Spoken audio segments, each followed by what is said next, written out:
If you had all the money at your disposal and you wanted to change the world, you wanted the world to wake up and to start to recognize what's important in life, how would you spend it? Would you spend billions on a media campaign? Would you have a world war? What would you do? God decided it would be a virus, a small, minuscule element of creation, and that this virus would transform the world. Imagine the whole world has changed almost in front of our eyes because of a virus. But what are the changes? The changes have occurred because we are confronting death.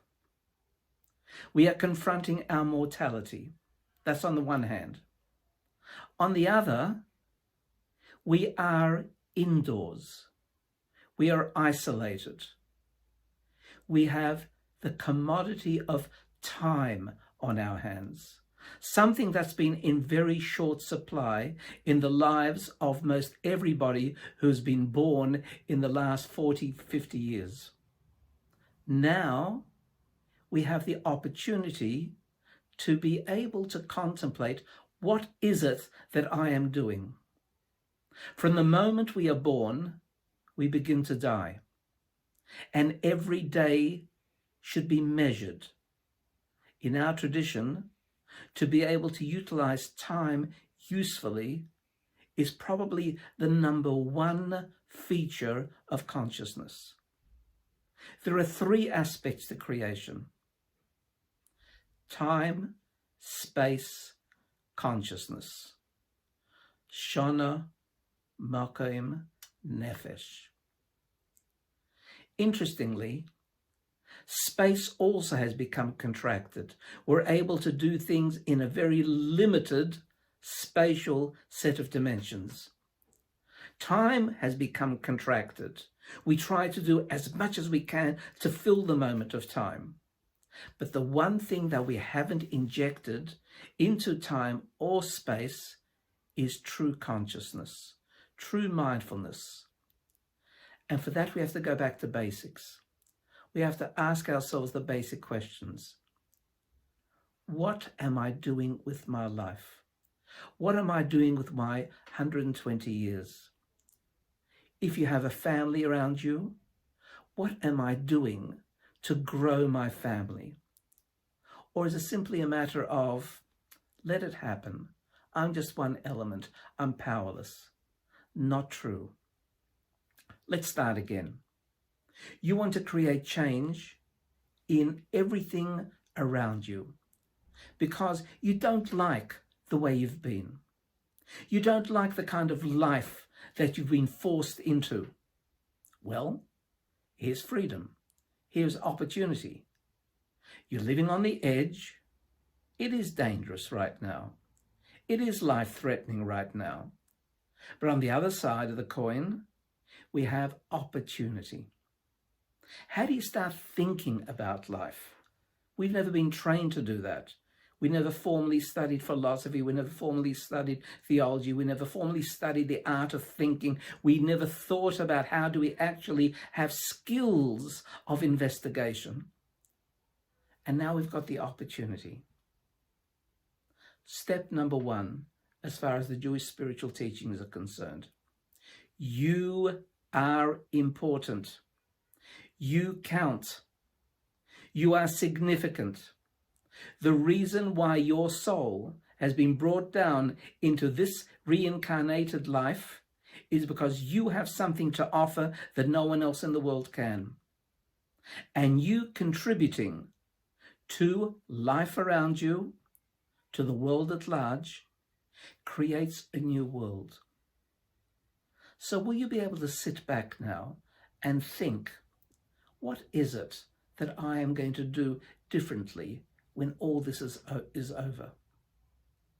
Am I going to in any way create changes in my life? Or will it be back to the old normal and nothing's happened? It's been an accident, it's been an aberration, and it hasn't had any meaning whatsoever. You know deep down that's not the case.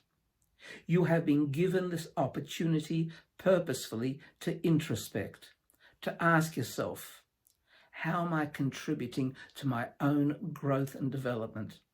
Am I maximizing the potential that I could be?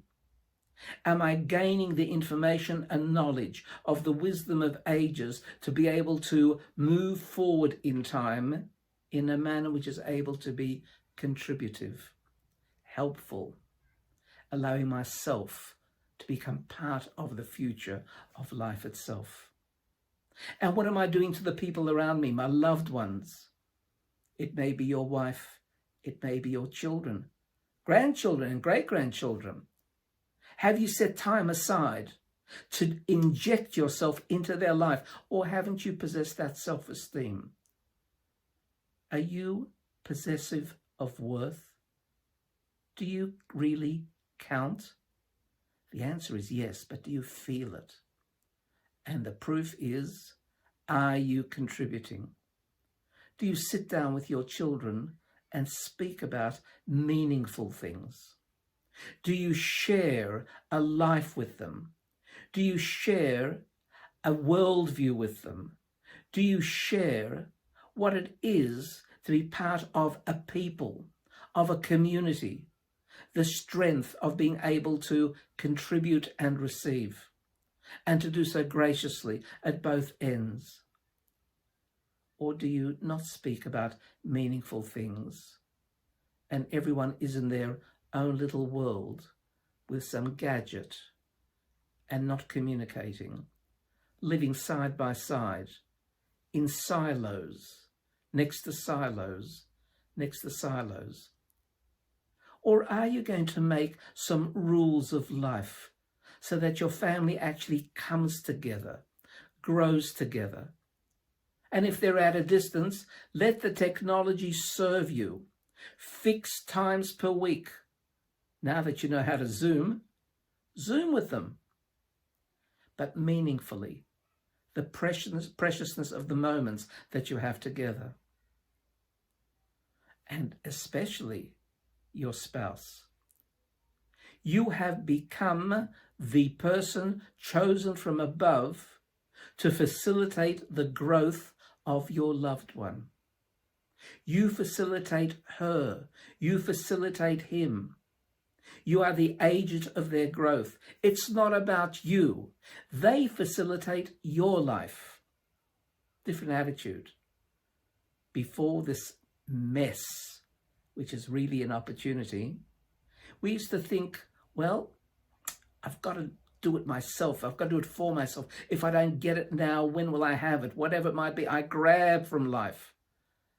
Now think, what's the most beautiful thing other than giving to somebody, sharing with somebody? Now that you've lived on the edge, where death is looking at you from the distance, deciding to choose you or not, now is the time to decide, if I come through this, it will not be the same. I will not be the same. Circumstances will not be allowed simply to take place and me drift with them. I'm going to become a master of time. I'm going to become a master of space. And most significantly, I'm becoming a master of consciousness. I will choose to be positive. I'll exhibit positivity, optimism. My whole attitude to life's going to change. I'll be a survivor, and not just a survivor, but an exemplar. I give you this challenge. Think every day from now onwards, to what extent am I becoming a facilitator for change around me to the positive? You are now going to be a survivor. As a consequence, live up to it. Survival means that God has trust in you individually. Now, don't allow that trust to be let down. Think about it, contemplate, introspect. Make this experience an important opportunity for change and growth.